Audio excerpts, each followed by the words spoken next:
Yo me imagino que la mayoría de ustedes alguna vez en su vida han volado una cometa, una chichigua, un papalote.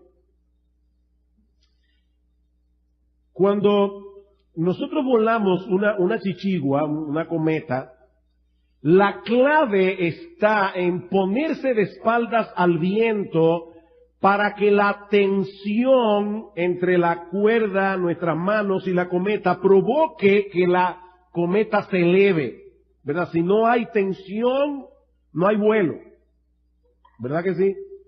Si no hay tensión, no hay vuelo. Bueno, mis amados hermanos, algo similar ocurre con la adoración. Sobre todo la adoración en el culto congregacional, como decíamos el domingo pasado en la tarde. Si nosotros queremos adorar a Dios como Él merece ser adorado, la iglesia debe aprender a manejar ciertas tensiones. Las tensiones que se producen cuando tratamos de adorar a Dios como Él merece ser adorado. Mis amados hermanos, si no sabemos manejar esas tensiones de la adoración, tarde o temprano seremos arrastrados a muchos de los extremos a los que muchas iglesias de nuestra generación ya han sido arrastradas. Por ejemplo, la tensión entre la solemnidad y el gozo, la solemnidad y la alegría. El salmista nos dice en el Salmo capítulo 2, versículo 11, que nosotros debemos servir a Jehová con temor y que debemos alegrarnos con temblor. Debemos servir a Jehová con temor, debemos alegrarnos con temblor. Ese es el balance que nosotros encontramos a través de toda la Escritura. Nuestros cultos congregacionales no pueden ser un jolgorio, pero tampoco deben ser un funeral. ¿Qué deben ser nuestros cultos congregacionales? Bueno, el Antiguo Testamento usa una expresión que es perfecta para poder describir lo que es un culto de adoración. El Antiguo Testamento le llama fiesta solemne. ¿Qué hemos venido a hacer aquí? Hemos venido a celebrarle a Dios una fiesta solemne, un culto donde la festividad, la alegría, el gozo no oscurezca la solemnidad, pero donde la solemnidad no termine matando el gozo. Esa es la tensión. Dios debe ser adorado con reverencia, pero Dios debe ser adorado con alegría. Y precisamente por eso, como iglesia también debemos aprender a manejar la tensión entre el intelecto y las emociones, entre las verdades que conocemos, las verdades que proclamamos y la reacción emocional, nuestra respuesta emocional a esas verdades en las que creemos. El Señor dice en Juan capítulo 4, versículo 24, que el Padre debe ser adorado en espíritu y debe ser adorado en verdad. Y mis amados hermanos, la verdad solo se entiende con la cabeza. La verdad solo se entiende con la cabeza. Ahora debemos insistir en que la ortodoxia sin emoción revela una comprensión inadecuada de la verdad. La adoración que agrada a Dios, la adoración que edifica a su pueblo tiene doctrina y entusiasmo, entendimiento y celo, pensamientos y emociones. Esa es otra de las tensiones que nosotros tenemos que aprender a manejar. En la mañana de hoy vamos a considerar algunas tensiones más que debemos tomar en cuenta y advierto, hermanos, que no se habla mucho de las cosas de las que vamos a estar hablando hoy aquí. Aún en esta iglesia no son temas que se manejan mucho, pero yo tengo la convicción de que son extremadamente importantes. Por ejemplo, la tensión entre la forma y el fondo. O si quieren ponerlo de otra manera, la tensión entre contenido y estética. Yo sé que les decía, ¿verdad?, que íbamos a estar hablando de cosas que no son comunes, como la estética. Sí, la estética. La estética es la rama de la filosofía que estudia la esencia y la percepción de la belleza. No olviden, mis amados hermanos, que nosotros fuimos creados a la imagen de Dios. Y porque fuimos creados a la imagen de Dios, nosotros somos capaces de crear belleza, nosotros somos capaces de percibir la belleza, independientemente de que el concepto de hermosura pueda variar de una persona a la otra, pueda variar de una cultura a la otra. Los hombres en general, a menos que tengan un serio problema, reaccionan a lo que ellos consideran que es hermoso.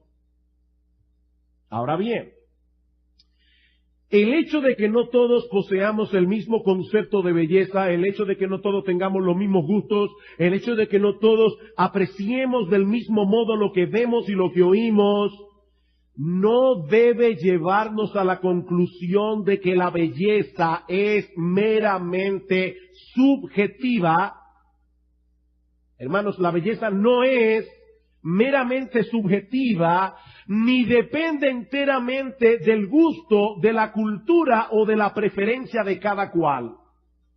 Yo voy a darles un ejemplo.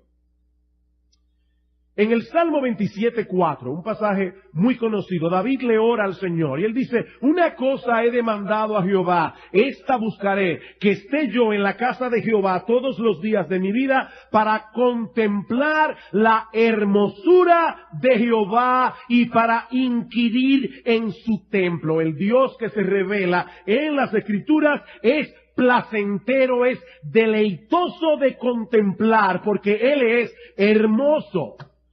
Sin embargo, mis amados hermanos, no es cierto que muchas personas prefieren mantener a ese Dios lo más lejos posible de su vida porque no les agrada lo que ven en Él. ¿No es así?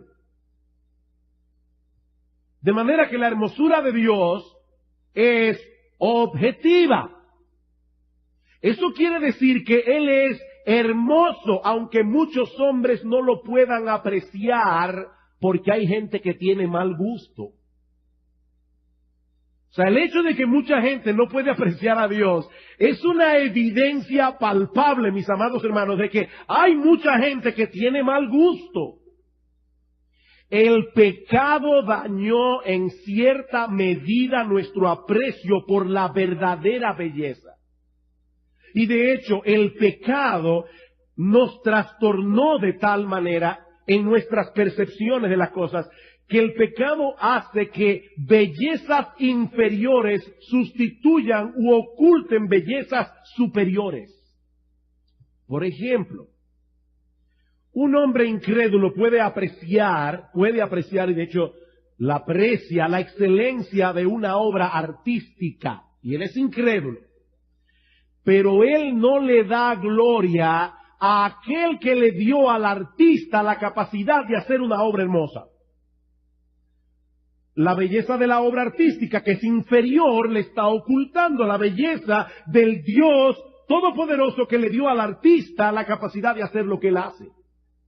O por ejemplo, una persona puede disfrutar de un atardecer, y hay mucha gente romántica y también que aprecia el arte, que ven en un atardecer una obra artística, pero él no puede percibir allí la gloria del Creador. En otras palabras, el hombre en su pecado es capaz de apreciar cierto tipo de belleza, pero hay otra belleza detrás, infinitamente superior, que él no puede ver.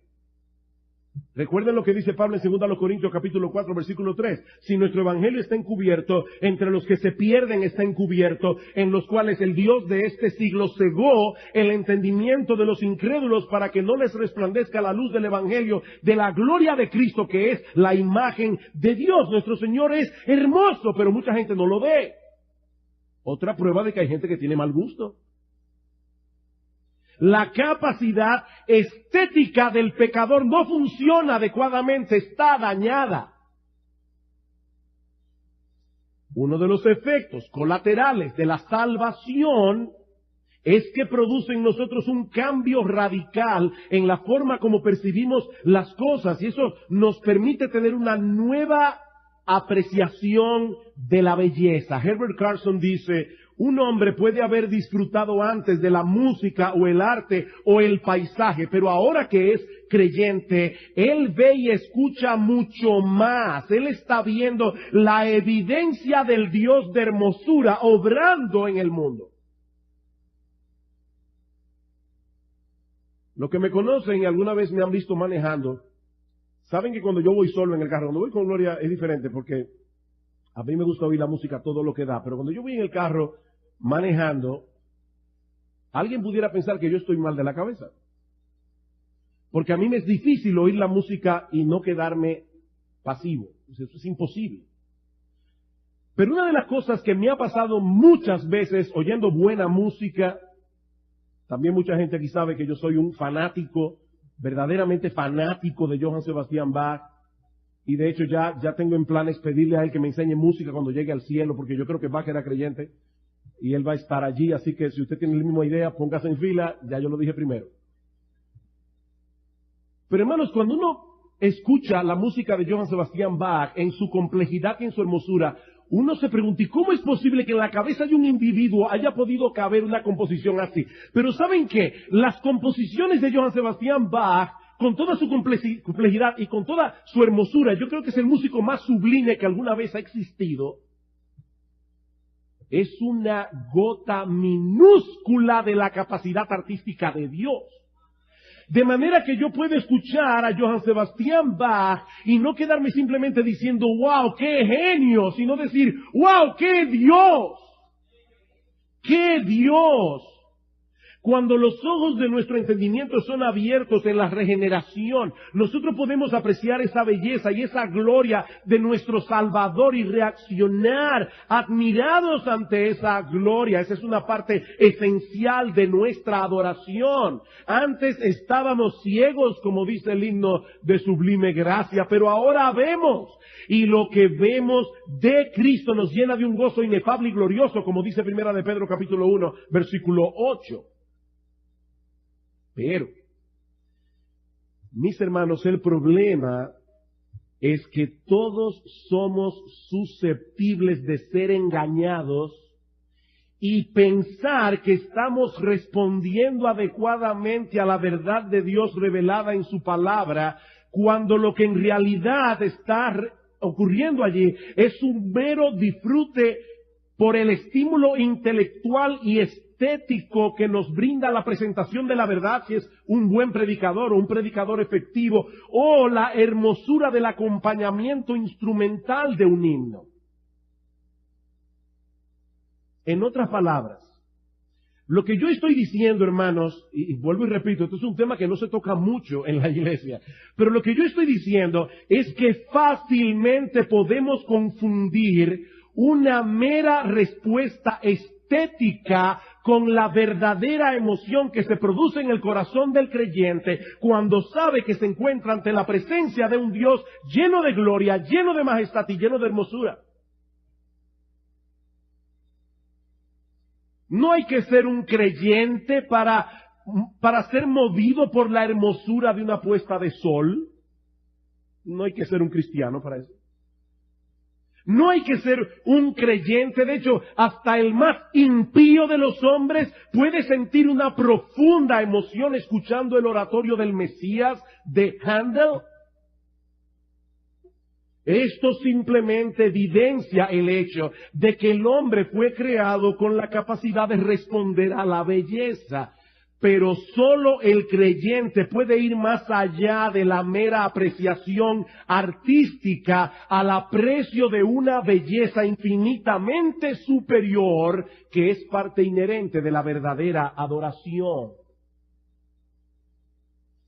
Es por eso que al reunirnos como iglesia, mis amados hermanos, debemos evitar todo aquello que pueda llegar a ser un estorbo, un obstáculo, una distracción del propósito supremo por el cual nos hemos congregado aquí. Y la razón por la que nos hemos congregado aquí es adorar al único Dios vivo y verdadero, en espíritu y en verdad. Es por eso que hasta la decoración del edificio debe ser simple. La decoración. La música que usamos como acompañamiento, porque de lo contrario pueden llegar a ser un gran obstáculo para la verdadera adoración.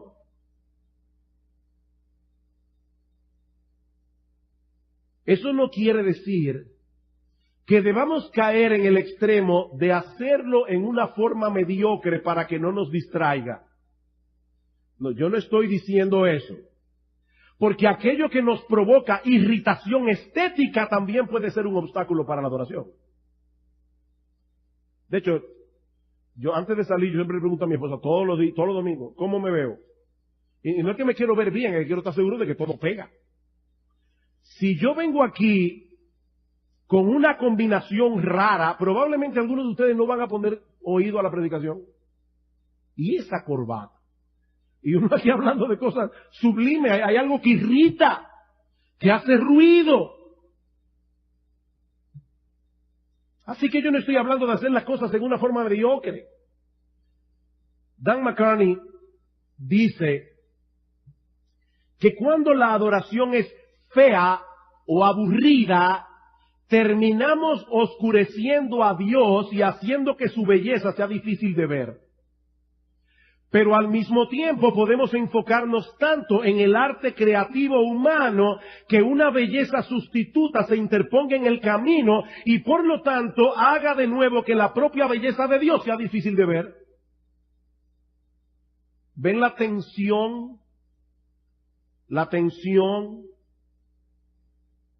Así que no estamos en contra de la belleza en la adoración. Pero como sigue diciendo McCartney, y por supuesto no es Paul McCartney, Dan McCartney, él sigue diciendo, esa belleza tiene que ser ajustada a su tarea de transmitir el peso y la majestad de Dios. Consecuentemente, dice él, necesita manifestar simplicidad, sobriedad y ser comedida. ¿Escucharon eso? Necesita manifestar simplicidad, sobriedad y ser comedida, o me encanta como lo dice John Piper. John Piper dice que el balance está en alcanzar una excelencia que no distraiga. Y eso sí es difícil. Debemos tratar de alcanzar una excelencia que no distraiga. Nosotros vamos a ver en la exposición de esta tarde, cuando vamos a concluir, y yo espero que todos ustedes estén aquí, cuando vamos a concluir la serie ya de la adoración en la iglesia, vamos a ver la preocupación de Pablo cuando fue a predicar el Evangelio a Corinto. Pablo decía, yo tenía la capacidad de hablar a ustedes de filosofía, yo tenía la capacidad de oratoria para deslumbrarlo con mi oratoria, pero cuando yo fui a Corinto, yo me propuse no saber entre vosotros cosa alguna, sino a Jesucristo y a este crucificado. Y ni mi palabra, ni mi expresión fue con lenguaje humano de sabiduría. Yo no quería que vuestra fe esté fundada en la sabiduría de los hombres, sino en el poder de Dios. No, el predicador no viene a la iglesia para que la gente diga, wow, qué tipo que habla bien. Alguien decía de la predicación, mira, o tú te dedicas a mostrar que tú eres inteligente o que Cristo es precioso, pero no se pueden hacer las dos cosas al mismo tiempo. No se pueden hacer las dos cosas al mismo tiempo. Y eso provoca una tensión saludable. Porque tenemos que esforzarnos en darle a Dios una adoración excelente mientras nos cuidamos de no convertir el culto en una sala de espectáculo. Y yo me temo, mis hermanos, de verdad, que muchas iglesias han caído en este problema. Sus cultos no son cultos, son espectáculos. Y nosotros no venimos aquí a un espectáculo, venimos a un culto. Si tú quieres ir a un espectáculo, ve al Teatro Nacional y ve un espectáculo de lo que tú quieras, si es apropiado para un creyente. Pero esto no es un espectáculo, esto es un culto. Es diferente.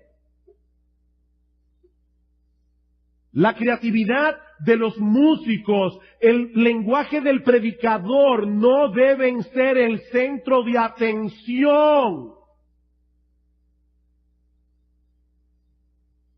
Nosotros nos hemos congregado para darle a Dios gloria y honra a través de la persona de nuestro Señor Jesucristo, respondiendo a lo que Él mismo nos ha revelado en su palabra. Si nuestras emociones, si nuestro intelecto, nuestra voluntad no son gobernados por el entendimiento de la revelación divina, ¿saben lo que va a pasar, mis amados hermanos? Que fácilmente seremos manipulados.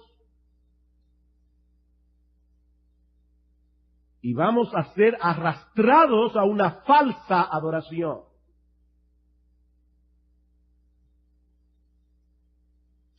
Pero hay otras tensiones con las que tenemos que lidiar. Por ejemplo, una tensión entre nuestras raíces y nuestra relevancia. Una tensión entre nuestras raíces y nuestra relevancia. Pastor, no entiendo a qué se refiere. No te preocupes, te lo voy a explicar en un momentito. Vayan conmigo a Mateo capítulo 28, versículo 18. Y Jesús se acercó y les habló diciendo: toda potestad me es dada en el cielo y en la tierra, por tanto, id y haced discípulos a todas las naciones, bautizándolos en el nombre del Padre, y del Hijo, y del Espíritu Santo, enseñándoles que guarden todas las cosas que os he mandado. Y he aquí yo estoy con vosotros todos los días hasta el fin del mundo. El Evangelio debe ser predicado, los mandamientos del Señor deben continuar siendo enseñados con autoridad, porque no han perdido su autoridad, a todas las naciones y hasta el fin de los tiempos, hasta la segunda venida de Cristo. De manera que el mensaje que nosotros predicamos hoy en el siglo XXI es exactamente el mismo que predicaron los apóstoles en el siglo I. El mismo Evangelio. Y las demandas éticas del Nuevo Testamento siguen tan vigentes hoy como cuando fueron originalmente escritas por los apóstoles. Hace 2000 años atrás, el cielo y la tierra pasarán, dice el Señor en Mateo capítulo 24, versículo 35, pero mis palabras no pasarán. Nunca dejarán de ser relevantes porque nuestro Dios es inmutable. Él no cambia su forma de pensar. Él piensa lo mismo hoy que pensaba en la eternidad y lo mismo que pensaba cuando la Biblia terminó de ser escrita en el siglo I. Por lo tanto, mis amados hermanos, nosotros hoy, en el año 2013, no podemos cambiar el contenido de nuestro mensaje para hacerlo más potable a ninguna cultura ni a ninguna generación. Pero como decíamos hace unos domingos atrás, sí debemos hacerlo accesible a toda cultura y a toda generación. ¿Ven ahí las raíces? La relevancia. Nuestro mensaje está enraizado en lo que ya Dios hizo en el pasado. Pero nosotros tenemos la responsabilidad de transmitirlo en una forma que sea entendible en el presente. Ahora, eso suena muy fácil decirlo así. Pero ¿cómo hacemos eso?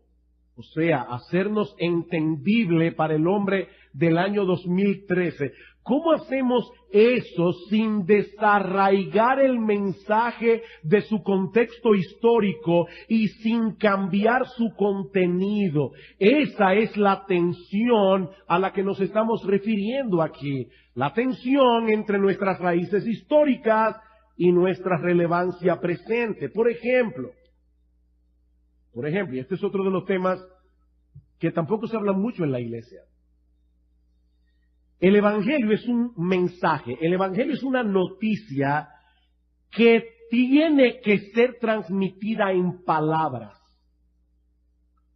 En palabras, no en imágenes. Pablo dice en 1 Tesalonicenses capítulo 1, versículo 4 al 5, dice: sabemos, hermanos amados de Dios, vuestra elección, porque cuando nuestro evangelio llegó a vosotros, no llegó en palabras solamente, sino también en poder del Espíritu Santo. Pero él dice, llegó en palabras, pero no fue en palabras solamente, sino también en poder. Sin embargo, nosotros vivimos en medio de una generación sumamente visual. una generación en donde las imágenes han tomado preeminencia por encima de las palabras y donde el lenguaje está siendo llevado a su mínima expresión. Sobre todo con el texting. Usted quiere mandar un mensaje de texto y usted no va a estar escribiendo mucho porque le va a dar tendinitis o no sé qué le va a dar en la mano. Le va a tener problemas. Entonces, ¿cómo tú estás? ¿Qué tú estás? ¿Qué? DTV. O sea, Dios te bendiga. Pero es llevando el lenguaje a su mínima expresión. Lo que yo no estoy seguro que nosotros estamos viendo es el problema que eso está causando en la iglesia. No en IBCJ, no. En la iglesia de Jesucristo. Mis hermanos, eso es un tremendo obstáculo para la transmisión del Evangelio. Mientras menos comprensión tengamos del lenguaje, mientras más dependamos de lo visual, de las imágenes, más difícil será transmitir la profundidad del Evangelio. Pensemos por un momento en la variedad de términos que se usan en el Nuevo Testamento para explicar en qué consistió la muerte de Cristo en la cruz. Ok, Cristo murió en la cruz del Calvario, pero ¿eso qué significa? ¿Cuál es la naturaleza de la muerte de Cristo en la cruz? Bueno, en el Nuevo Testamento se presenta como un sacrificio o sustitución penal. Hebreos capítulo 10, versículos 11 al 14. Él murió en nuestro lugar. Él pagó nuestra deuda. Él nos sustituyó en la cruz del Calvario. O lo presenta como una propiciación, es decir, como aquello que aplaca la ira de Dios que nosotros merecemos por causa de nuestros pecados. Romanos capítulo 3, versículo 25. También presenta la muerte de Cristo como una reconciliación, según a los Corintios capítulo 5, versículos 18 al 20. También lo presenta como redención. Nosotros fuimos comprados de un mercado de esclavos y fuimos hechos libres en Cristo. Mateo capítulo 20, versículo 28. Mis amados hermanos, todos esos conceptos son imposibles de explicar a menos que los expliquemos con palabras. Pero eso se está haciendo cada vez más difícil. Porque el lenguaje está siendo sobresimplificado cada vez más. Nosotros no queremos hablar en un lenguaje que nadie entienda, pero mis amados hermanos, tampoco queremos simplificar tanto el mensaje que sufra en su contenido. Porque si hacemos eso, las personas, incluyendo los cristianos en la iglesia, van a comenzar a dejar de apreciar el diamante del Evangelio en todas sus dimensiones. El Evangelio es un diamante. Mientras más entendimiento yo tengo de todo lo que Jesucristo hizo por mí en la cruz del Calvario, eso va a elevar mis emociones delante de Él en adoración. Yo recuerdo, estaba buscando en mi biblioteca, pero no sé dónde fue que lo leí, pero sé que Jorge Luis Borges, el famoso escritor argentino, dijo en uno de sus libros una vez que él tenía un amigo que era físico. Y otro amigo le pidió que por favor le explicara la teoría de la relatividad de Albert Einstein. Y él le explicó la teoría de la relatividad. El amigo le dijo, francamente, no te entendí nada. Bueno, déjame simplificártelo un poco. Volvió otra vez y se lo explicó más simple. Y el amigo dijo, mira, honestamente todavía no entiendo. Ok, déjame explicártelo más simple todavía. El amigo dijo, ahora estoy comenzando a entender, pero no lo entiendo bien. Ok, déjame explicártelo todavía más simple. Y la cuarta vez el amigo dijo, ahora sí lo entiendo. Y el amigo le dijo, sí, pero ya no es la teoría de la relatividad.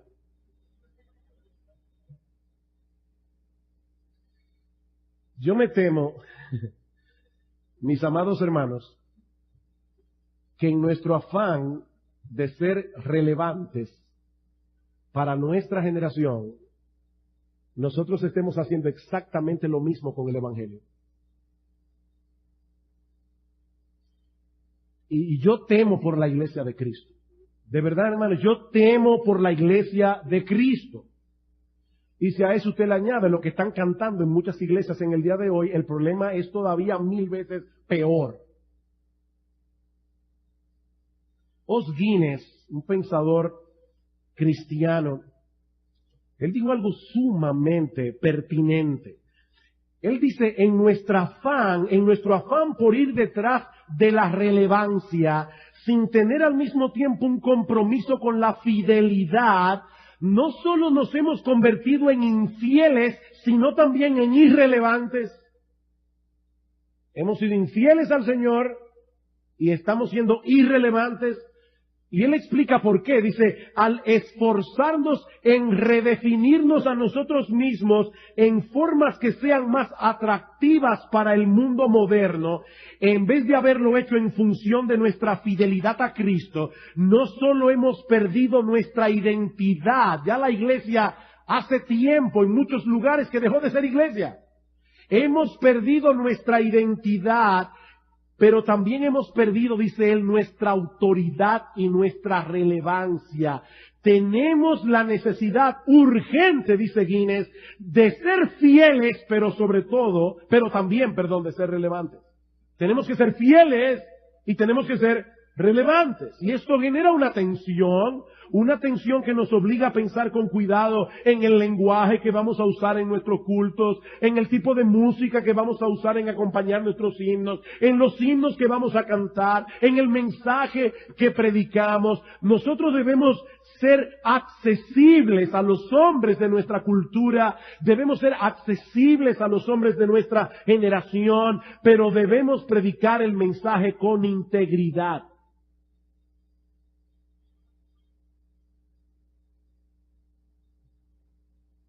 ¿Y saben lo que va a ocurrir andando el tiempo cuando nosotros sigamos usando himnos con un rico contenido bíblico y la predicación se haga entendible pero no superficial? ¿Saben lo que va a suceder? Que la capacidad de comprensión se irá aumentando cada vez más, aún en nuestros niños y jóvenes. Eso es uno de los beneficios colaterales del púlpito. El púlpito educa. Nosotros no venimos aquí a educar a nadie, pero una de las funciones colaterales del púlpito es hacer eso. Pero el reloj sigue caminando y me queda otra tensión. Y es la tensión entre nuestro pasado y nuestro presente. La tensión entre nuestro pasado y nuestro presente. Queridos hermanos, el cristianismo no nació ayer. Nosotros tenemos 21 siglos de historia. 21 siglos de historia que no podemos echar por la ventana, incluyendo una rica colección de himnos que, como bien señala Bob Kauflin, han sido probados por cientos de años, quedando los mejores en el tope. No todo lo que se ha compuesto en el pasado tiene la misma calidad.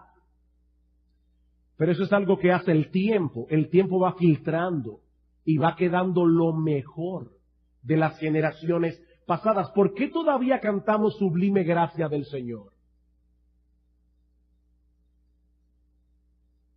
Mis hermanos, yo estoy convencido, y esto Dios sabe, la tristeza con lo que lo digo.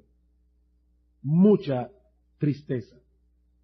Yo estoy convencido que así como la iglesia de hoy es más pobre porque no se expone a la buena literatura del pasado, como los puritanos, por ejemplo, que han sido muy caricaturizados en nuestra época, yo creo que también la iglesia de hoy se ha empobrecido por haberse olvidado de la gran herencia que nos legaron nuestros padres en la fe, en grandes himnos que han perdurado con el tiempo. Algunos dicen que el problema de esos himnos es que son muy densos en contenido. Preferimos los cánticos que se componen actualmente porque proveen menos verdades y eso puede fijarse mejor en nuestra memoria y trabajar mejor en el corazón. Mi respuesta: no olvidemos, mis hermanos, que los israelitas eran iletrados en un 95% en el Antiguo Testamento. Y sin embargo, muchos de los salmos que nosotros tenemos aquí en las Escrituras son bastante densos y complejos en su contenido. De hecho, casi todos los salmos se pueden dividir en himnos de más de 5 estrofas, excepto 5 salmos. De los 150 salmos, hay solo 5 salmos que son breves. Salmo 133, Salmo 117 y 3 salmos más. 5 de 150. Otros se quejan de que los himnos tradicionales son los mismos. Oye, los mismos himnos de siempre. Yo creo que esa es una de las razones por las que tantas iglesias han echado a un lado himnos de un rico contenido bíblico por himnos modernos, muchos de los cuales, no todos, y ya lo vimos en un mensaje anterior, pero muchos de los cuales son extremadamente superficiales y extremadamente emotivos. Y ustedes saben que yo no estoy en contra de la emoción, pero estoy en contra del emocionalismo. Muy melosos, pero no dicen nada teológicamente hablando. Bueno, a esto debemos decir, primero, que es verdad que tiene su ventaja cantar himnos nuevos, tiene sus ventajas. Y Alberto sabe el trabajo que estamos haciendo en ese sentido. No es fácil, pero estamos tratando de introducir himnos nuevos y damos gracias al Señor porque en los últimos años aún en nuestra propia iglesia se han traducido y adaptado himnos nuevos. Una de las ventajas que tiene el cantar himnos nuevos sobre cantar himnos ya conocidos es que al cantar himnos conocidos corremos el peligro de cantarlos de memoria y sin pensar. Ahora, eso va a pasar también con los nuevos, porque los nuevos se van a convertir en himnos conocidos, tarde o temprano. Pero de ninguna manera, mis amados hermanos, debemos sustituir, oigan lo que estoy hablando aquí, sustituir los buenos himnos del pasado por himnos superficiales del presente que solo tengan a su favor lo novedoso. No debemos hacer, aunque la música es pegajosa, no debemos hacer eso. Mis hermanos, los himnos que son ricos en contenido bíblico y teológico, sean del pasado o del presente, siempre pueden ser cantados con una nueva percepción de las verdades que comunican. Siempre. La letra sigue siendo la misma, pero nuestras experiencias varían. Y nosotros vamos madurando, se espera, ¿verdad?, que maduremos. Y mientras más maduramos, con más conciencia y más entendimiento, cantamos las mismas letras del pasado, pero con más sentido y con más significado. ¿Acaso no ocurre eso leyendo la Biblia? Imagínense que nosotros apliquemos ese principio a la Biblia. Óyeme, yo estoy cansado de la misma Biblia. De ahora en adelante voy a leer el Corán. No, porque este libro, y solo este libro, es la infalible, inerrante, inspirada palabra de Dios. Ahora, ¿qué pasa cuando nosotros leemos la palabra de Dios? Que nosotros podemos leer un mismo pasaje cientos de veces, y si no somos superficiales, nunca vamos a poder agotar todo lo que allí dice. Bueno, si cantamos reflexivamente los himnos que son ricos en contenido bíblico y teológico, esos himnos siempre tendrán la capacidad de alimentar nuestras almas, de levantar nuestras emociones. Mis queridos hermanos, el pueblo de Dios en el Antiguo Testamento cantó el mismo libro de los Salmos durante siglos. El mismo libro, el mismo himnario, por siglos. De hecho, la mayoría de los himnarios en el día de hoy tienen más himnos que los salmos. Los salmos son 150. ¿Cuántos himnos hay en Celebremos su Gloria? Unos 600. Y ese es uno de los himnarios que nosotros conocemos. Ahora bien, estamos diciendo con esto que debemos limitarnos a cantar himnos tradicionales. No, 1000 veces no. Yo no estoy diciendo eso. Así como el Espíritu Santo obró en el pasado, dándole dones y talentos a aquellos compositores que supieron expresar poéticamente las grandes verdades de las Escrituras, si nuestro Dios no ha cambiado y Él no ha cambiado, debemos suponer que el Espíritu Santo sigue haciendo esa misma obra en esta generación. No es la edad del himno lo que debemos tomar en cuenta a la hora de escoger lo que vamos a cantar en la iglesia. No es la edad, no es la antigüedad lo que lo hace santo o apropiado. Es el contenido de la letra, es lo apropiado de la música que lo acompaña. Dice Bryan Chapell, y esta es una cita fuerte: solo la congregación más arrogante pudiera decir que Dios no le enseñó nada a nuestros padres en la fe de lo cual podamos aprender. Hay que ser muy arrogante. Y ¿saben lo que yo creo? Que muchas iglesias en el día de hoy ya han caído en esa arrogancia. Pero, sigue diciendo Bryan Chapell, pero de la misma manera, solo la congregación más encerrada en sí misma pudiera decir que no necesita preocuparse de hacer que su adoración sea relevante a la presente generación. El mismo problema. En un caso es arrogancia y en el otro caso es autoencerramiento. A mí no me importa si la gente me entiende, si no me entiende. Bob Kauflin lo dice de esta manera: debemos entrenar a nuestra gente a través de un liderazgo sabio y fiel para que sea capaz de beneficiarse de la rica herencia del pasado, buscando al mismo tiempo la manera de comunicar las verdades eternas del Evangelio en formas que nuestra cultura pueda entender. ¡Qué balance! No olviden, mis amados hermanos, que los himnos que hoy consideramos tradicionales fueron contemporáneos alguna vez. De hecho, cuando Isaac Watts comenzó a componer los himnos que hoy consideramos tradicionales y que muchas iglesias ya ni cantan, esos himnos levantaron un furor en su época porque mucha gente decía: ¿y estos himnos nuevos? La iglesia se está mundanalizando con los himnos de Isaac Watts.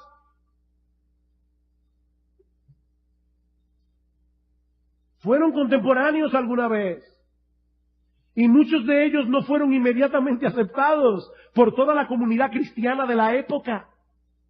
Pero debido a la calidad de su letra, debido a lo apropiado de su música, poco a poco esos himnos fueron ganando aceptación y finalmente prevalecieron en la himnología del pueblo de Dios. Y lo que yo quisiera ver, mis amados hermanos, es que ese mismo proceso ocurra en nuestra época. Hay muchas cosas que se cantan en el día de hoy que yo espero que dentro de 15 años, 20 años, 25 años ya hayan sido olvidados para siempre. Hermano, yo vuelvo y les repito, a mí me causa una profunda tristeza lo que se canta en muchas iglesias en el día de hoy. Pero debemos tener cuidado.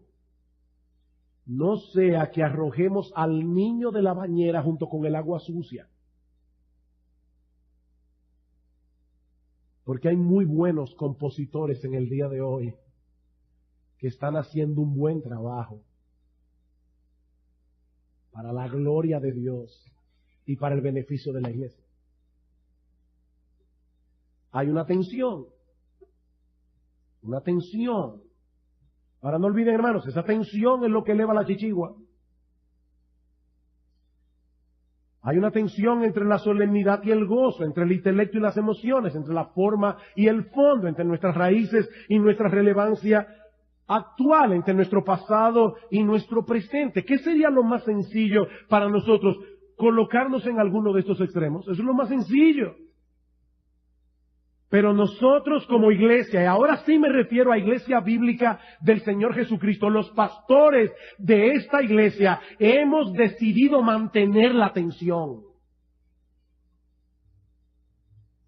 Independientemente de lo complejo que ese experimento o esa, no es un experimento, pero independientemente de lo complejo que esa tarea pueda resultar en ocasiones, porque es complejo, o aún sabiendo de antemano que no siempre vamos a lograr el balance, porque por causa de nuestro pecado remanente, mis hermanos, nosotros todavía tendemos a ser desbalanceados. Es una tendencia del ser humano y vamos a tener que estar haciendo ajustes aquí y allá. Pero nosotros, los pastores de Iglesia Bíblica del Señor Jesucristo, estamos dispuestos a asumir ese reto, pidiendo constantemente a Dios que nos dé sabiduría. Pero sobre todas las cosas, poniendo delante de nuestros ojos la belleza y la gloria de nuestro Salvador y lo extraordinariamente extraordinario de nuestra salvación. Miren, mis hermanos, nuestro afán por ser balanceados tampoco es un fin en sí mismo. O sea, no es que nosotros queremos decir, somos balanceados. No, porque eso sería orgullo. No, el ser balanceado no es un fin en sí mismo. Nuestro deseo es que el Evangelio de Cristo pueda ser claramente proclamado y Cristo sea debidamente exaltado en nuestros cultos congregacionales. Esa es la motivación que hay detrás. ¿Saben por qué? Porque es únicamente cuando el Evangelio es claramente proclamado, cuando Jesucristo es debidamente exaltado, que los creyentes son edificados en la fe y los pecadores son salvados por la gracia de Dios en Cristo. Esta tarde, si el Señor lo permite, vamos a concluir esta serie.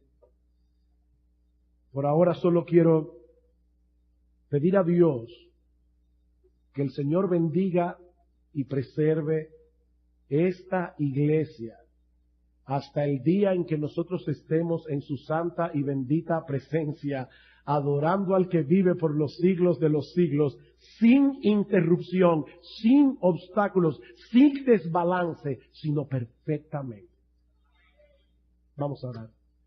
Padre, nosotros queremos darte muchas gracias, porque tú no nos has dejado en oscuridad con respecto a un tema tan importante como es la adoración a ti. Yo te ruego junto con mis hermanos aquí, Señor, que tú bendigas a Iglesia Bíblica del Señor Jesucristo, que tú nos guardes de extremos, que tú nos ayudes, oh Señor, a mantener esas tensiones que a veces pueden ser tan difíciles y tan sutiles. Ayúdanos, oh bendito Rey, para que nosotros podamos como iglesia darte a ti la alabanza que a ti te corresponde, que nosotros podamos adorarte en la hermosura de tu santidad. Alabado sea tu nombre, alabado sea tu nombre. Glorias sean dadas al Cordero, porque en su nombre pedimos todas estas cosas. Amén y amén.